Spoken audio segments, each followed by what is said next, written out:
Сегодня речь пойдет про растения, которые заслужили любовь садоводов и широкую популярность в оформлении садовых участков.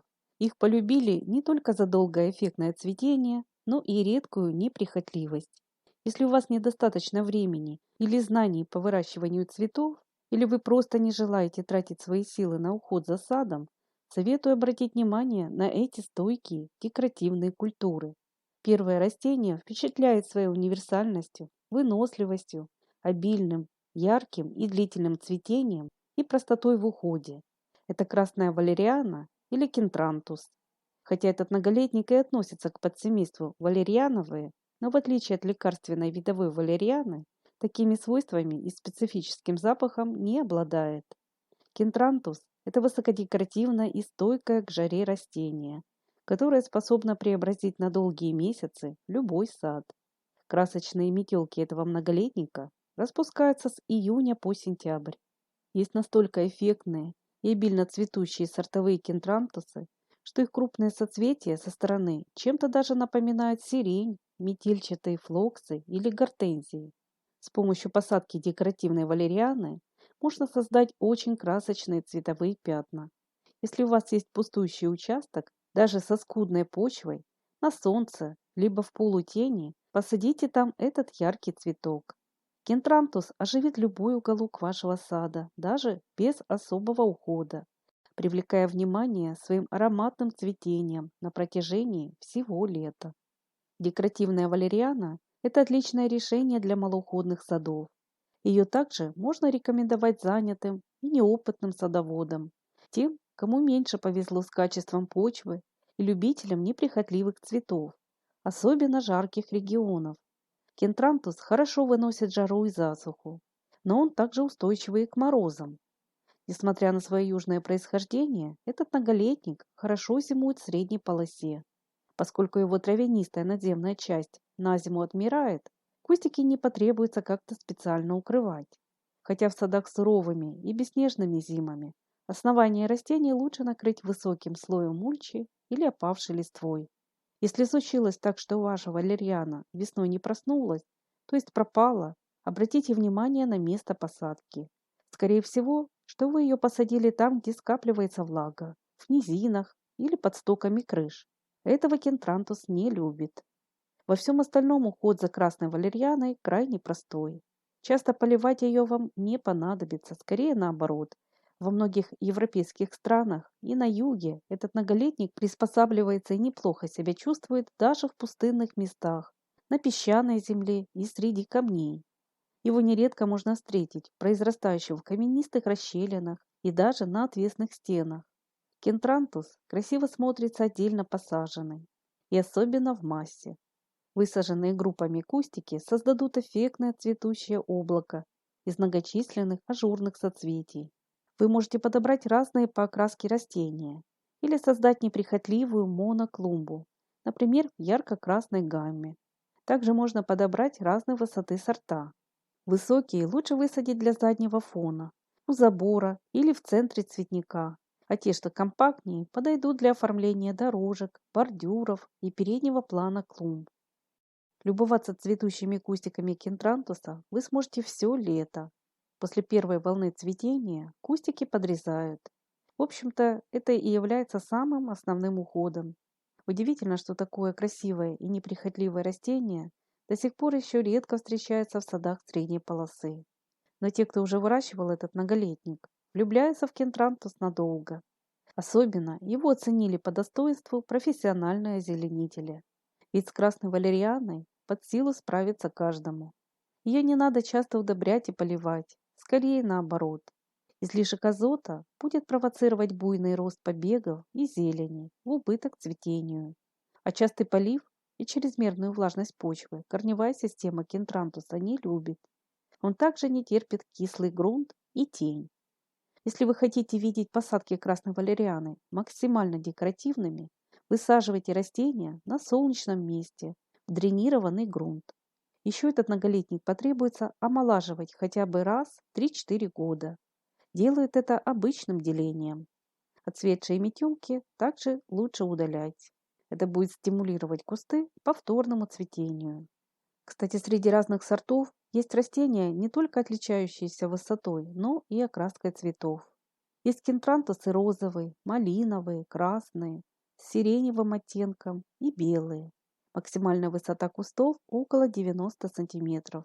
Особой популярностью пользуются сорта малиновый звон с крупными яркими гроздями цветов, высокорослый красный сорт рубер, компактный кентрантус валериановидный высотой до 30 сантиметров и с ранним цветением уже в апреле. Этот многолетник легко размножить посевом семян в открытый грунт в мае, либо под зиму, или же на рассаду в марте. Валерьяну также делят и черенкуют. Растение довольно активно дает свой самосев, так что если вам не нужно много сеянцев кентрантуса, его цветшие соцветия потребуется обрезать.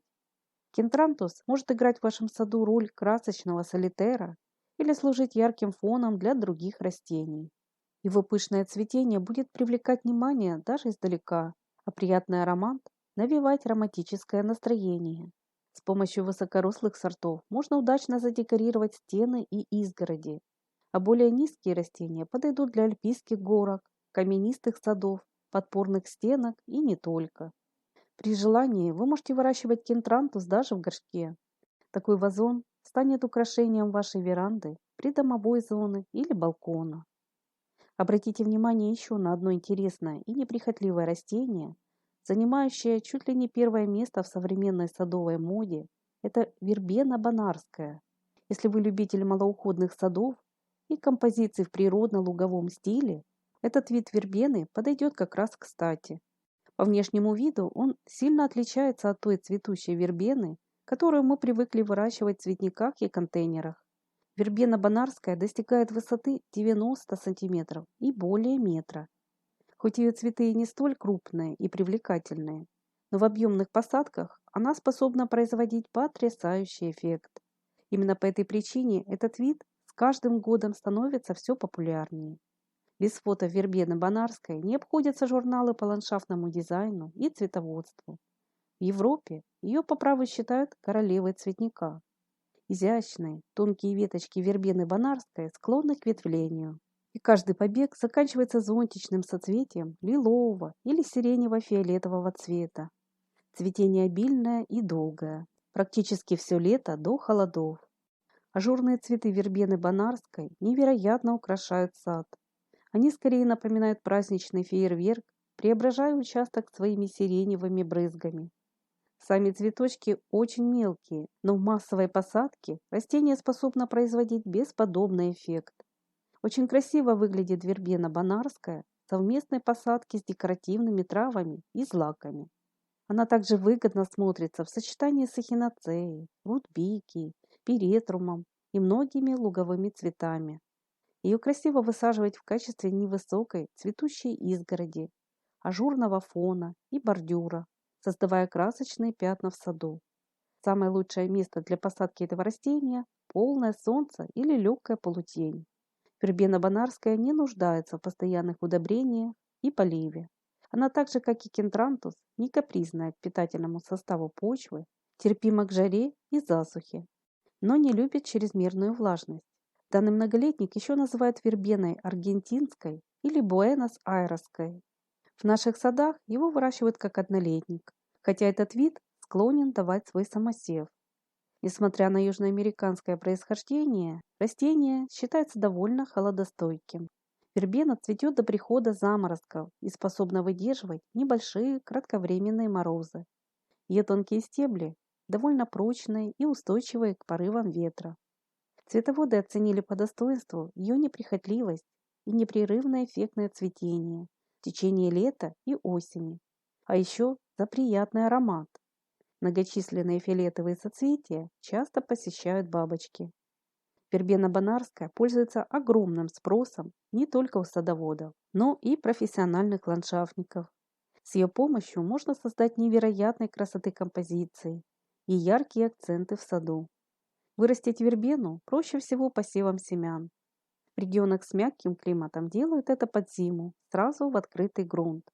На рассаду семена высевают в конце февраля в марте, предварительно их стратифицировав. Глубоко в почву их не заглубляют. Также стоит следить за хорошим освещением и оптимальной влажностью.